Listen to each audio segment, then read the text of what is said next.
Hello, Johan. Welcome to Builder's Mind podcast. Thank you very much. Great to be here. Great to have you here. I was thinking about the opening question, for some time, and I was like, okay, like how to start this conversation, because I think when AI started, people had so many different conception about what AI will do to their jobs, to their future, the whole world. I think sales space was something that people thought that okay, this will disappear in the first part of the first years. And we see that we still need salespeople. We still kind of like have them around. So my question is that, like, do you feel that in the future we need more or less of salespeople? I think it depends a lot on how far in the future you look at. I think today we need kind of the amount of sales professionals we have. I think we just need to help them become more efficient. Because if we compare an AI SDR, for example, or AI in sales compared to a human in sales, it is that the AI can never build a deep human relationship. So the human still has a very, very strong USP there. Will this differ in 10 years from now? Potentially. However, today there is still a great benefit of being a human. And that is kind of the essence of everything we do or what we build upon at Spiich. Yeah. I mean, like, speaking of speech, so and I see that, like, like you guys started it 8 months ago, like in May 2025, and like still, like everyone assuming that like the sales like space will be like the one kind of like disrupted the most, but also I feel that like so many startups, they started like in the sales space, like building AI things in 2021, 2022. So like, I mean, don't you guys feel that like you're a bit too late in the party, or kind of why did you start actually this year? Yeah, no, it's a very fair question. And if we take a few steps back and look at these companies that started in, let's say, 2021 and yeah, 4+ years back, they are largely point solutions, or there are solutions that try to replace the human sales professional. And when you start with point solutions, you could create quite good sales point solutions back already 4 years ago when the LLMs weren't as good as today. However, it is not until let's say today's or maybe the last generation of LLM models that actually were good enough to provide in end-to-end scenarios in agentic settings instead of just enriching data, let's say. So I think that is something that greatly plays to our advantage. Second one, when it comes to these AI SDRs, as we mentioned just priorly, I feel like lots of companies have taken the wrong approach there. They want to replace the sales professional. And we've seen that the agents, they aren't that good yet, although that was the initial hope, let's say. And yeah, it hasn't really been as explosive as the industry, I guess, has expected or hoped for. So I think we are very much in time when it comes to people being open to these type of AI solutions. And two, the technology is at a place where you can have agents covering end-to-end scenarios instead of just these specific point solutions. Yeah, actually, like I kind of like remember, because back then I was a investor in one fund, and then like we were investing and like looking at the sales and AI. There are startups, and then, like so many of them were going after the motto of like, okay, no humans, only AI. Yeah. Then after some months, we just saw the shift, that they're saying no, humans and AI. Yeah. That's kind of like, I was like, okay. So, and like I mean, it's interesting because like we have more data points, so we kind of switch and kind of shift our kind of thinking, and it's really good to update how we're thinking and approaching, because based on new innovation, AI technology. But it was super interesting for me that, like, in a speed of 3-4 months, the mindset from AI only changed to AI and humans. I was Yeah. like, okay, this is interesting. So speaking of Spiich Labs, can you just like shortly pitch what you guys do and what it is, and why do you have the lab in the name? Yeah, for sure. I mean, let me take you one step back and explain the problem that we're solving. So we see that sales professionals spend so much time on just administration. And if you look at the statistic there, they spend roughly 70% of their time on non-selling activities. And I mean, to me, to be blunt, it's just stupid. If you look at developers, for example, I mean, imagine if you're a developer and you spend 70% of your time moving tickets in linear, you would be pretty mad about your job and you would feel like you do not provide any business value. And that is exactly the pain point that we're trying to solve here. Sales professionals spending time on these non-selling activities when they just want to sit in meetings, building deep relationships and closing deals. So what we develop is an AI sales assistant to deal with all these tedious tasks around the actual building of relationships and the actual closing of deals. So our agent can do everything from qualifying companies, finding the most likely buyer at these companies, preparing you for meetings, administering everything in the CRM after the meeting, drafting follow-up emails, this true end-to-end flow. And this also comes back to what we discussed before about these agents doing the end-to-end, given that our agent has the full context across the entire flow with perfect integrations to your CRM, to your email, to your calendar, and so on and so forth, it can really understand the person that it is supporting as well as the prospect in a much, much deeper sense. And that is what creates this magic moment, let's say, instead of this just point solution that, yeah, we can create a good meeting summary. Yep, yep, yep. And kind of so like so okay, of course, like you're targeting the salespeople, but do you have a target company segment that like, you're going after that? Yes, and this has been quite floating, to be honest, since we started a company, and we've seen so many pain points in interesting industries that we Uh-huh. did not see before, which is so exciting. So to take you through the full journey, I guess that could be interesting. We initially set out to target like late startups and scale ups doing B2B SaaS. And our initial idea then was that, well, they are quite tech savvy, so they know how to use this type of AI solutions. They're quick at making decisions, and we can create lots of value to them. However, we have now, in the past couple of weeks, seen an insane interest from these traditional businesses that are way behind and that are doing lots of in-person sales. Yeah. So, if you look at, for example, let's say a more traditional company selling industrial equipment, Hmm. they have lots of in-person meetings. They go to the plant where they are going to install the equipment, and yeah, so on and so forth.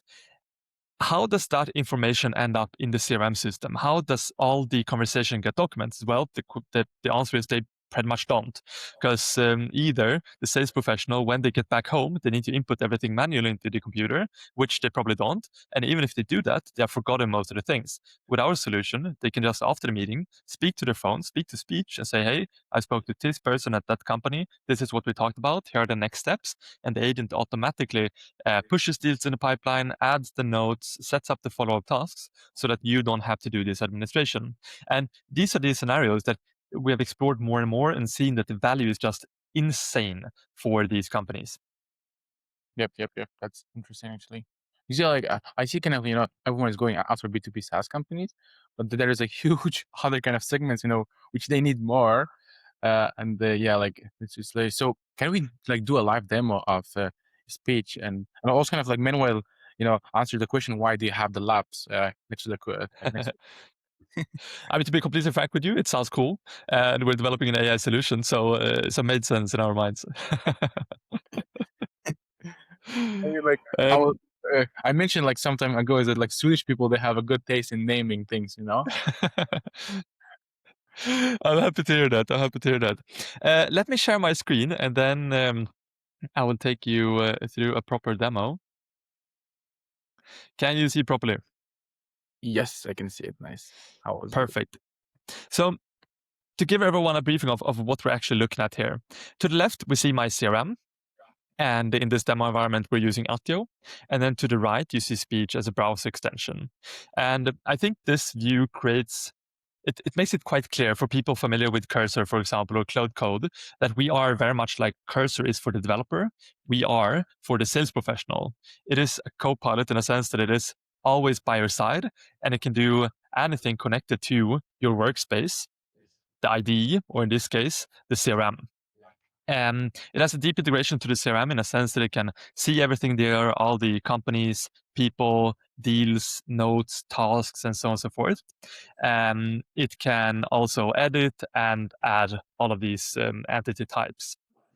We also have great integrations to email and calendar, so then it has truly the full context around all the people, companies, and deals that you're interacting with. And let's try a full end-to-end scenario here of how a sales professional could work and how I myself use it a lot.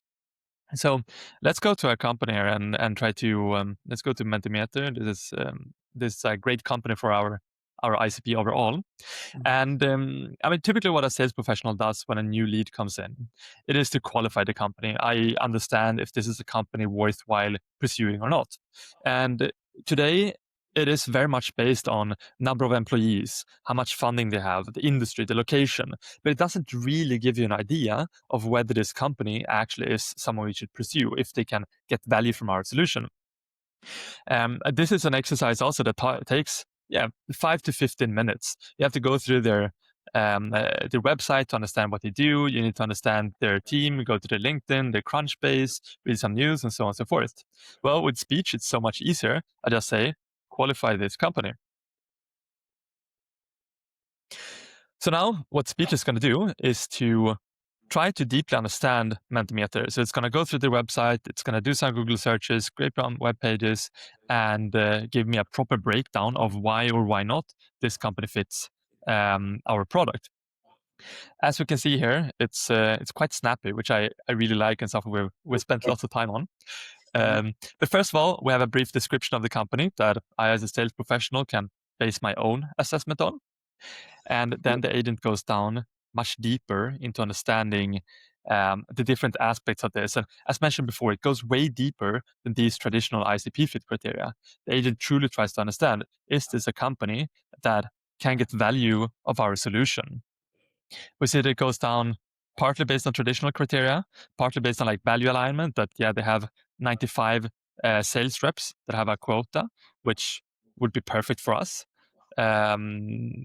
We have buying capability, 50 million ARR, very strong budget capacity. Strategic fit, well, they are in a scale-up phase. They are scaling the sales organization, and so on and so forth. So we can really go deeper to truly understand this company instead of just seeing, this has the right amount of employees, therefore we should pursue them. And kind of like before, so like when someone is onboarding with the Spiich, they give all the information about their company so that the AI Spiich knows and then kind of like goes through that list and then sees what's fit or not.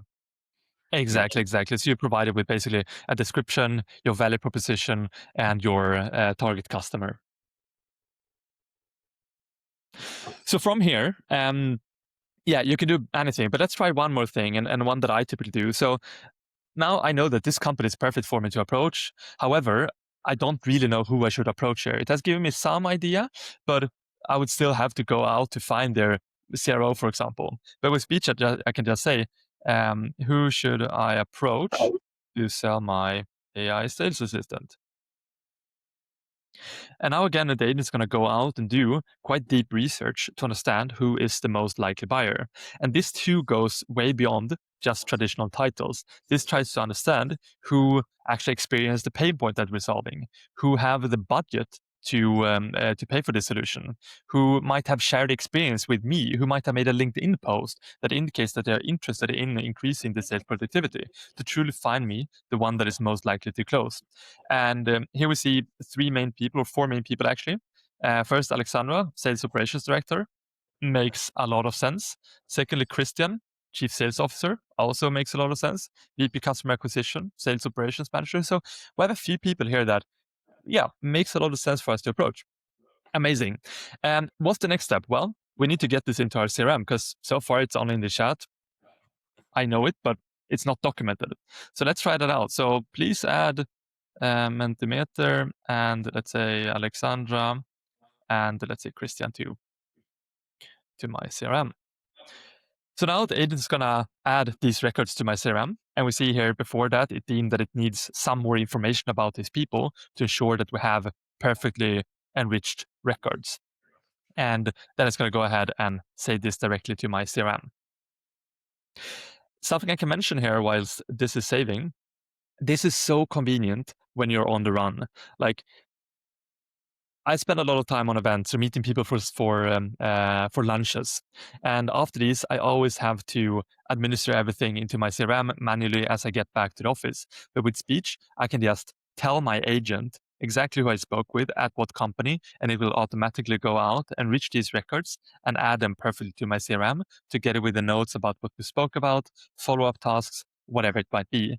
And this creates such a smooth experience using the solution instead of all this manual filling in of forms. Mhm. So see now that it added these records directly to my CRM. So let's open them up and check it out. So what we see here now on the left side is Attio, which is the CRM that we use in this demo environment. But we also have integrations to HubSpot, for example, and many more CRMs on the backlog. So looking at the information here that the agent added, first of all, we have the proper domain, we have the full name of the company, we have a proper description. We also have the two team members, Christian and Alexandra, that were perfect targets for us.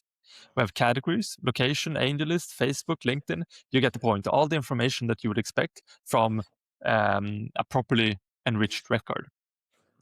For the people, we see similar things there. A full name, we have a proper description, connected to the company, the title, location, LinkedIn. Yeah, what we need.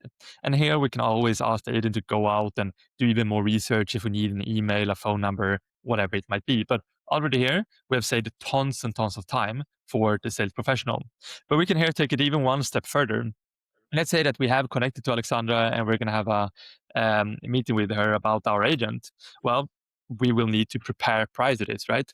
And again, traditional, it would be maybe a 15-minute or even more type of exercise to, go through the website, the LinkedIn news, maybe some financial files and so on and so forth to truly understand the company. But here we can just say, draft an in-depth yet concise meeting brief for a session with Alexandra. So now it's again going to go out and do more deep research about this person to truly provide me with an in-depth meeting brief so I have everything I need.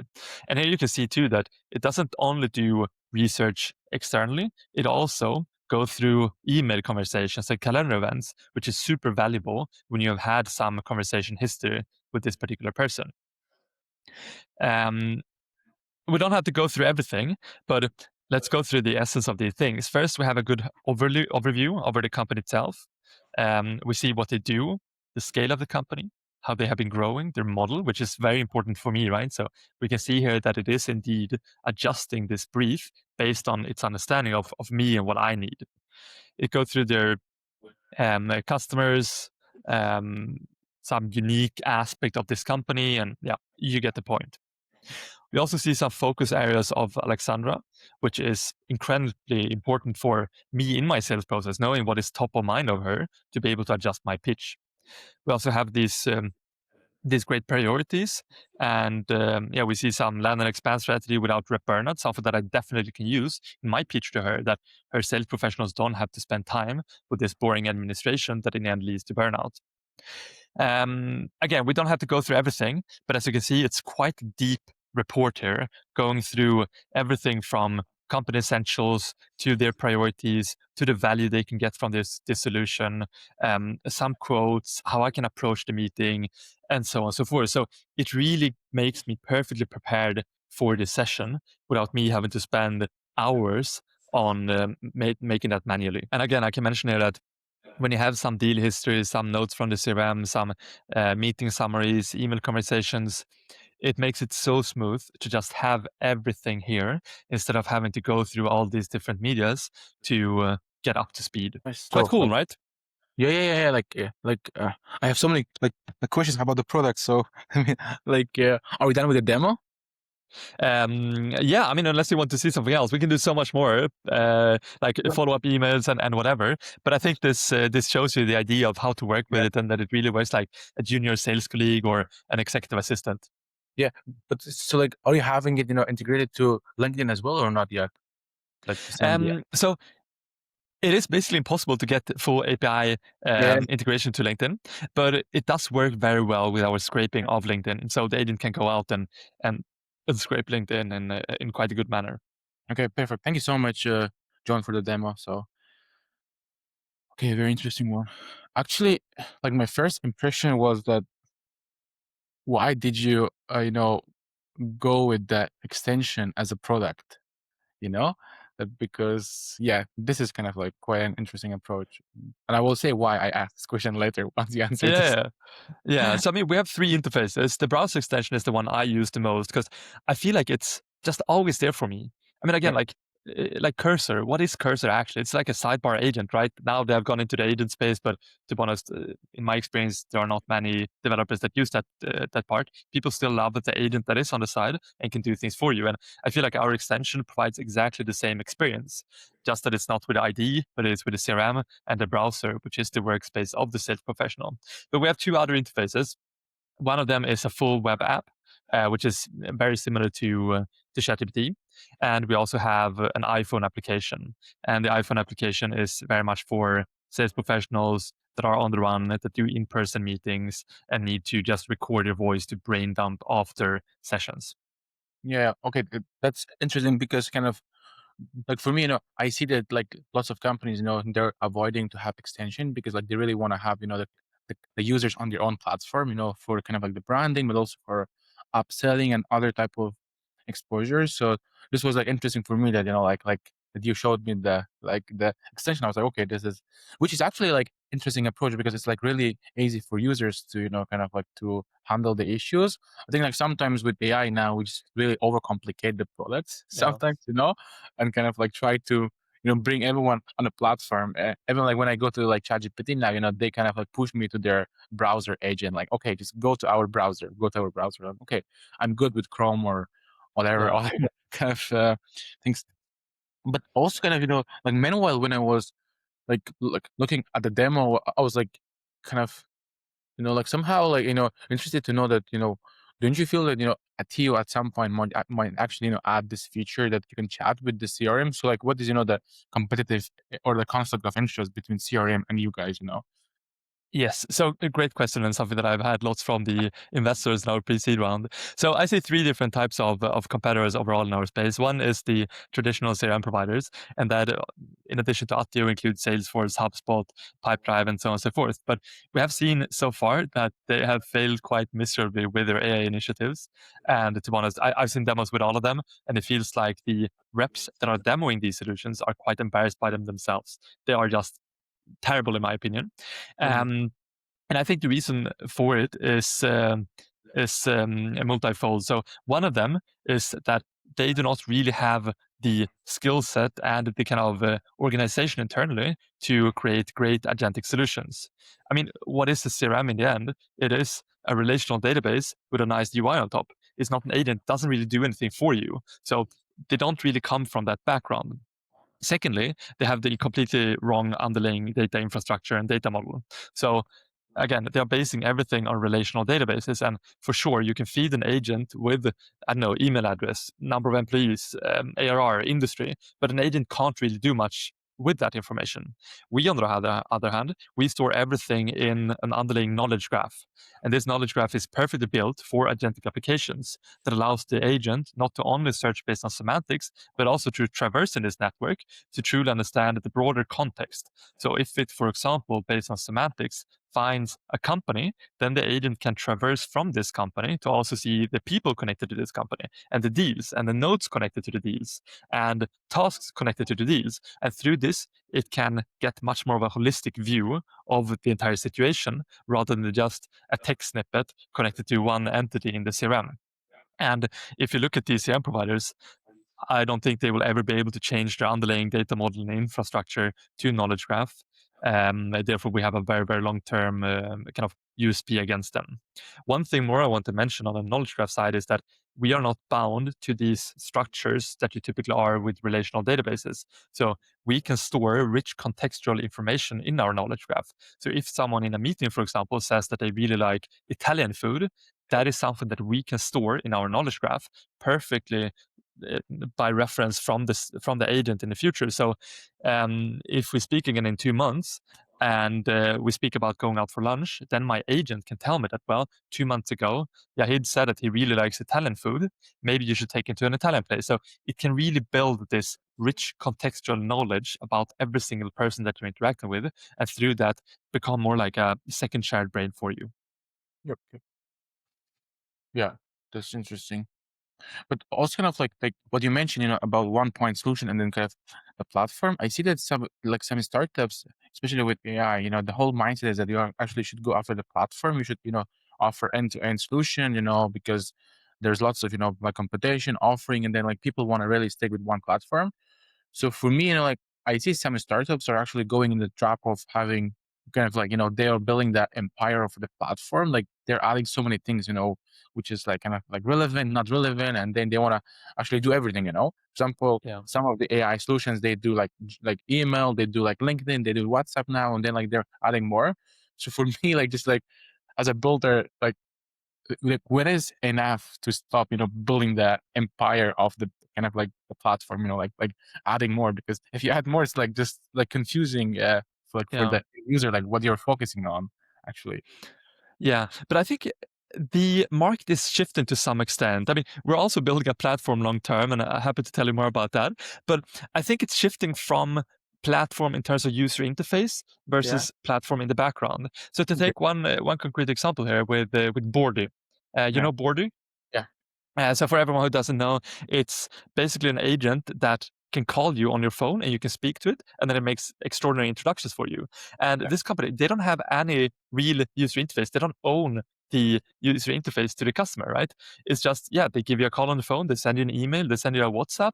There is no real interface, but it's an extraordinary product because they have an extraordinary backend, and it's the agent and the, I presume, knowledge graph underneath that Yeah. makes this magic. And it's kind of the same for us. So we have just looked at how can we make our kind of background platform, so to say, as accessible as possible to the user. And if that's through a browser extension, through a web app, through an iPhone app, whatever, we don't care that much. We just want to make the most extraordinary solution that is as accessible as possible to the end user. Mhm. Okay, that's nice. Okay, let's move to the sales and marketing part, which which is something that I like more as well. So how do you sell a Speech Labs to like these companies? Yeah, I think today we have been incredibly privileged in a sense that we haven't had to do any outbound sales whatsoever. We have only based it on inbound, and we have more inbound that we can really take care of ourselves. So how we sell it, basically, I post on LinkedIn frequently. Mhm. People out to me over LinkedIn, and these are incredible people. It's like CSOs, CROs, board members, even of companies with hundreds of employees approaching me cold on LinkedIn, saying that yeah, we have this company-wide initiative to improve our sales efficiency. Speech looks amazing. Can we have a call? And yeah, again, I feel like we're so privileged in that sense that we have really found a pain point that is worthwhile solving. We have a compelling value proposition so that people write to us. Where we take it from there, we basically have a 20 to 30-minute first introductory session to properly understand their pain points, what um, take a step further.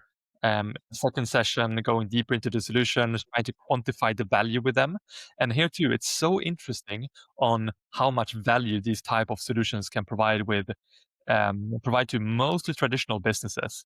Like if you look at a company with a couple of hundreds of millions of euros in ARR, we're looking at double-digit millions in increase in revenue for these companies by just getting these things administered. So it's not about the time savings; it's about the revenue upside, and it's just incredible when making the calculations here. Something that I also use speech lots for to get support in doing. Then beyond that, it is yeah, typically like a workshop to understand how we can roll this out properly, discussing terms, getting everything signed, and then rolling it out. So that's the kind of enterprise uh, type of sales process. But we Mhm. also have more of a self-serve sales process, which is just to go through our website, sign up. It takes 2 minutes to get started, and it's super simple. It is the latter there that we have went for a lot historically, and yeah, sales cycles have been incredibly short. And do you have like, this criteria that you're actually not like targeting small, mid-size, or big companies, or like what's yeah, like does size matters here actually? Yeah. So initially we said slightly smaller companies, companies with let's say 20 to 50 employees, because with that, all right, short sales cycles, B2B SaaS companies, they are tech savvy, so it's an easy sell in that sense, and that was for sure the case. It was a super easy sell, typically a 20-minute demo, and then they said, "Fuck yeah, let's go." Um, but now we deem that enterprise is slightly more interesting because the number of licenses and the value that we can bring to them is just so much higher. It's yeah, I'm stunned myself sometimes when calculating on the value that they can gain, and yeah, so I think we are going to move more and more towards the enterprise segment quite quickly. like, and for you that like metrics is that like like you're seeing, how much, like how many of those deals are being closed, if they're being searched by Spiich Labs. Yeah. So I would say right now we just see based on the demand, based on people that write to me, mostly on LinkedIn, to be honest, or sign up through the website. Okay. Okay. Okay. Okay. Interesting.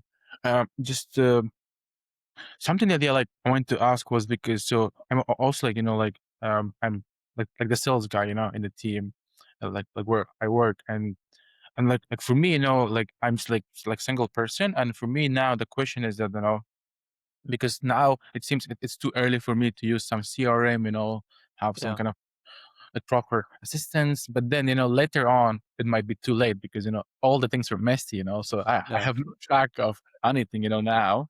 So like just like I'm asking you for like advice type of question is that, when do you think is, the time for even for a single team salesperson to actually, start having a proper CRM or like kind of like use speech type of solution just like for more assistance Yeah. So honestly, I would say now? as fast as possible. Yeah, because I mean, I might be biased, but I really like structure, and I feel like with a proper CRM, you have that structure. I initially did things in just a Google Drive when in a Google document when having discovery interviews, but now I kind of regret it because I felt it would have been so nice to have everything in my CRM. We did start with a CRM quite quickly because obviously we needed development environments and so on and so forth. But I think the hurdle towards integrating with or towards setting up the more modern CRMs like Attio, it's very, very low. It's easy to use, and you can use the free version as well. So I'd say as soon as possible. When it comes to when it makes sense to use speech, I think the two, um, I would say quite early, but when you do have a proper value proposition in place, you have a good ICP or at least a good idea of your ICP, then I think it makes sense to get started quite some early stage companies where it's like the CEO and co-founder using the solution. Yep, yep, yep. Also, like one thing, that I see in the market is actually everyone is going, towards finding leads and qualifying them. Because, like I try out Strawberry, I talk with them in Yeah, pot and kind of like I try out their new agent, and also now, with like Perplexity agent, with other ones who like the browser, but also the AI SDR, Speech Labs, and other things.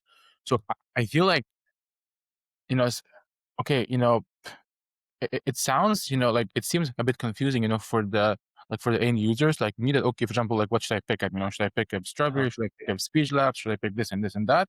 So I feel like, yeah, like the consumers are so confused, but like, from the company ends, like how do you see the situation? And like, Yeah. like when is the time which actually everyone will have their own focus? And I feel that this is still too early in the AI space, and everyone is kind of like going after so many things, not knowing what really clicks.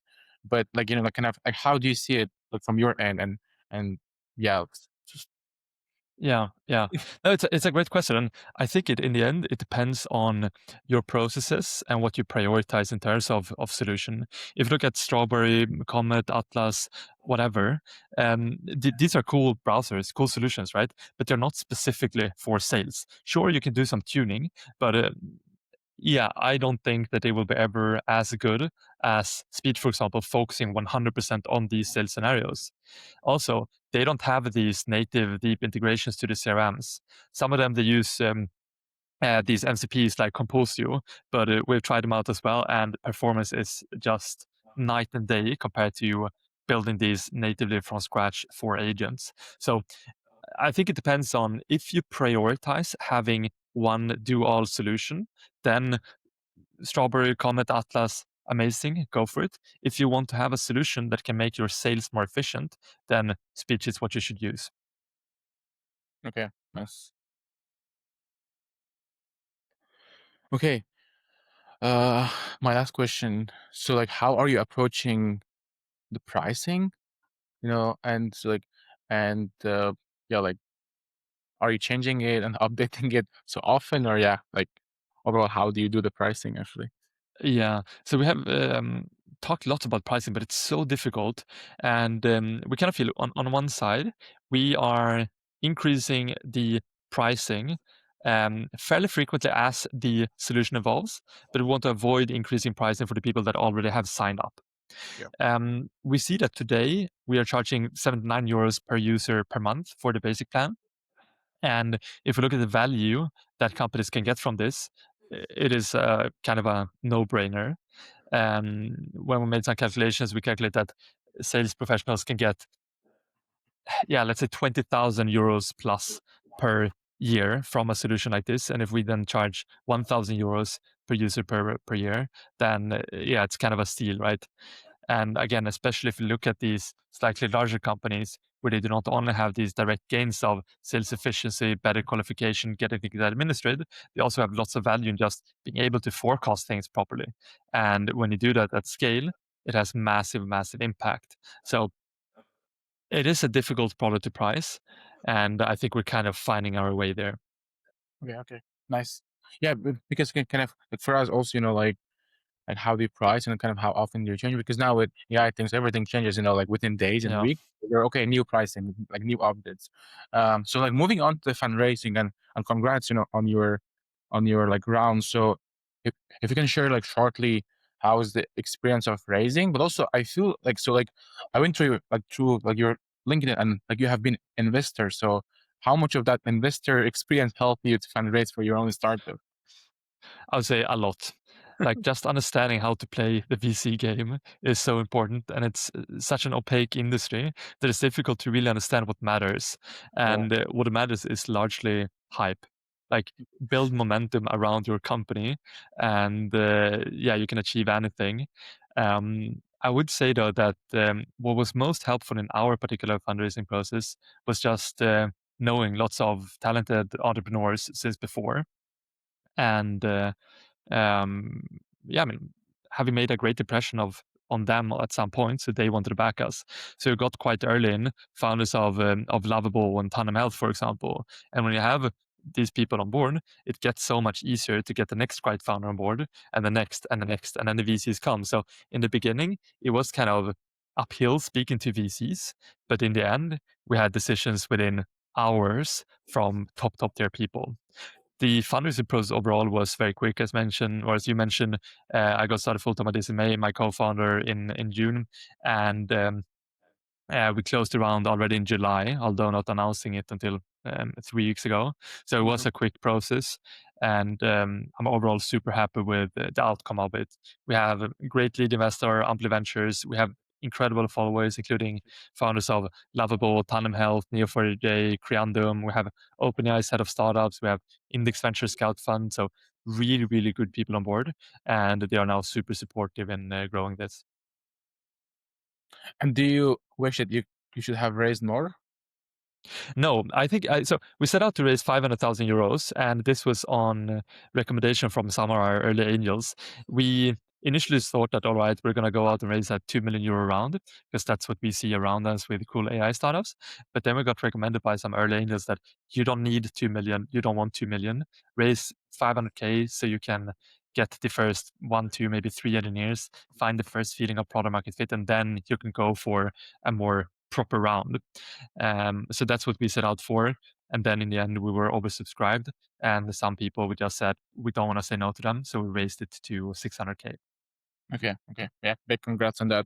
So moving on to our last part, like which I asked just like some like random questions, and then like I would like to have your opinion on them. I know this question might sound naive, but I have to ask: are we in an AI bubble? um, so yes, I would say so.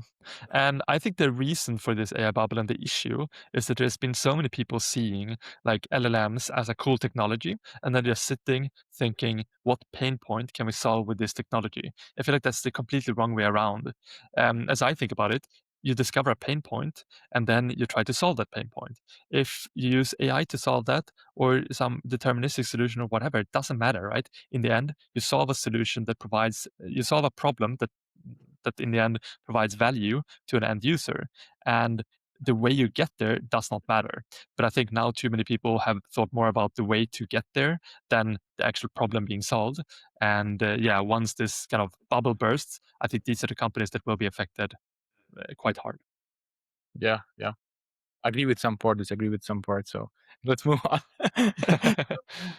uh, um, like my next question is that as you're working, with AI and kind of like building AI yourself, so what AI has taught you about humans?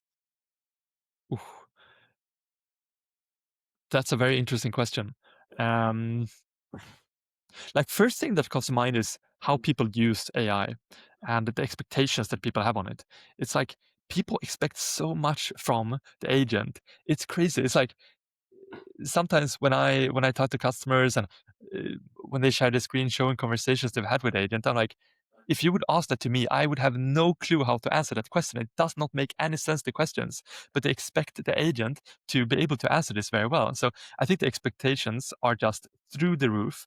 And it's interesting to see from two perspectives. One, that it's kind of a delusional way of viewing it, that they want to see this know-all solution that can do everything.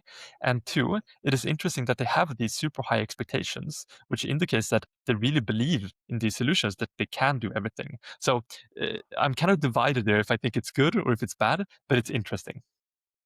Actually, I took a note about this one here is that because, but also like I didn't know kind of like where to ask this question because I see this a lot, because I mean, kind of like for us, so like vibe coding tool, and then like we see how people are prompting, and then kind of like Yeah, like prompting and asking question is really impacting the output a lot. Like it's huge yeah, impact. And for kind of like what I see is it like people are okay. Find me leads, okay, like what leads, like which company, like yeah, where, and okay, just like save all this information. Like, okay, like what information? Oh, for example, like contact this person is like their treat like person. So I feel that like humans and like users feel that whatever they say, AI will understand. And even like something like which I go through those questions and kind of prompts, I'm getting lost. Like you know even me as a human, I'm lost because like yeah, like this is like a debate of and okay, like one follow-up question on this is like how much of of prompting or the kind of question educating type of content do you do for like the like users that hey, you have to ask this type of questions or like you should actually kind of like prompt this way so AI understands, or like do you have some kind of like questions from the users that oh, the AI is not doing what I say, and how do you approach it? yeah. Um, I think we can do much more than we do today there.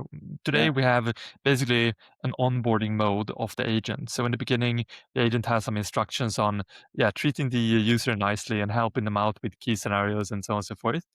And it does have quite good awareness of what it cannot do. But I think we can work even more with the onboarding process. I think though with agentic solutions, you will need to take a new approach to onboarding overall. Looking at traditional solutions where they are deterministic, yeah, you can have nice tooltips and you can say, oh, press this button and that button. But here it's like, yeah, how should you prompt this? It's free text input. So as you say, it gets much more complicated. And I think that's still something that we are trying to figure out how to do in the best way. What we see most successful users do is that they just start with super, super basic scenarios, and then it takes one step at a time to more and more complicated things. Yeah, but also like something interesting, which I found was that some people are like saying, "Oh, AI, you're stupid," you're not doing what I kind of ask, and actually AI is panicking, and then AI is like, like kind of like confusing, and then kind of like mess up the whole system because like it actually like it feels that AI has emotions, and actually kind of like you can see based on what it does, and like you see that okay, AI is now panicking, and AI is doing the Yeah, back end, the front end, like missing out things, and then everything is messed up. Just like yeah, one prompt that like you're saying AI that oh, like you're stupid, you did this wrong, and then it kind of like try to like overcorrect itself, yeah. and it's actually kind of overcorrecting is kind of like creating the mass. Okay, next question. Like what's your go-to platform, like you mentioned LinkedIn, but like yeah, what are like your top 2 3 platforms that like you really believe in them, that they brings you like branding, sales, and whatever? Today it's only one, and it's top one, and it's LinkedIn. Like really, we only post on LinkedIn. We haven't posted anywhere else. I've been part of some podcasts and other things which have been posted on YouTube and Spotify and stuff. But for us, it has been LinkedIn by far. And it's just me posting once or twice per week on. It can be completely unrelated to speech as well, but people find it super interesting what we do. Just write to understand more about it. That's nice that like it's working for you because I see so many, like founders are like complaining about, the algorithm changes and then because now it seems as for example, if you pay, then it boosts the impressions, but in the past it was like one post, like 5, 10K impressions, but now it's like 800, 900 impressions. I'm like, Yeah. okay, this is not what I was looking for. But that goes so much up and down. It's crazy. I had actually just around our round announcement that I felt that I was kind of shadow banned by LinkedIn. I got so few impressions, and also on the actual round announcement, incredible engagement, yet worse impressions than I do now with the posts that have like 1/4 of the engagement. So I know it's a bit unpredictable, but I think just consistency is key, and Yeah, if you keep it up, you will, yeah, you will get there. yeah, you should do it. So, you're Swedish, you're based in Sweden, and we see that like Sweden is booming, and I'm also like part of one Swedish startup, so things are great. Uh, what do you think of Sweden, as a AI hotspot and kind of like building space? And uh, is it a huge advantage? And yeah, kind of like what's happening there? Yeah, yeah. Um, Now, again, I might be biased given that I'm based in Stockholm, but I would probably rank Stockholm as the top AI ecosystem in Europe today. There are other much bigger cities, and I look at Paris, for example, where they have lots of cool stuff, and Mistral, and so on and so forth. But I think in Stockholm, there's a different energy coming to it. It's all about the application layer, all about how can we leverage this technology to provide end user value. I think people are so much more pragmatic here as well, and have the mindset of just getting shit done. I lived in Germany for the past 3 years, 2.5 years in Berlin, half a year in Munich, and I can see the difference there quite strongly. That people here are just like, I don't care about your title. I don't care about what you've done before. What are you going to do next? How will this provide value? And I think that's a very, very healthy mindset for the startup ecosystem. We see too that the former the former generation of scale ups like Spotify, Klarna, Kry, they have really had a ripple effect on the ecosystem. And now with Lovable, Legora, Tandem Health, I think they will have the same. So now the snowball is rolling and it's just going to get bigger. There are so cool events on a weekly basis here. And I think when the community comes together around these events too, good things are happening. That's nice. That's nice. I'm excited because I'm coming to Stockholm next week, so I might soon like reallocate there. So it's good to hear those Yeah. words. But also like one thing that like you mentioned and I really like about Sweden is that I think for example Evan Anton and like Lovable guys they haven't cashed out, on anything. So but it's still like Yeah. now they're investing a lot. I I think like that could be for, like from their own pocket. But that's like like the mindset that like you really need, that even these founders which are not yet successful, kind of cash out, but they're kind of like injecting money, Yes. believing in young founders and like giving them money. So this is kind of like something good. But also what I like about Swedish founders is that they have overconfidence, which you really need in this AI bubble thing, So if you're overconfident, you just keep pushing. And even, if you're proven to be wrong, it doesn't matter because you already Yeah. learn a lot, which you're going to be better next time. Okay, my last question, and then we'll close this call. It's Sunday. And my question is that what do you do on the weekends, man? Work. Every time I see some 996 post on LinkedIn, my first question is, well, what did you do on day 7? Uh, I feel like, sure, you can go get groceries, exercise, but what are you going to do the rest of the day? No, for me, it's I love what I do and I work every single day. I'm sitting here in the office now. And yeah, I just feel like there are so many cool things to do. I don't want to miss out on them. So working all day, every day, basically.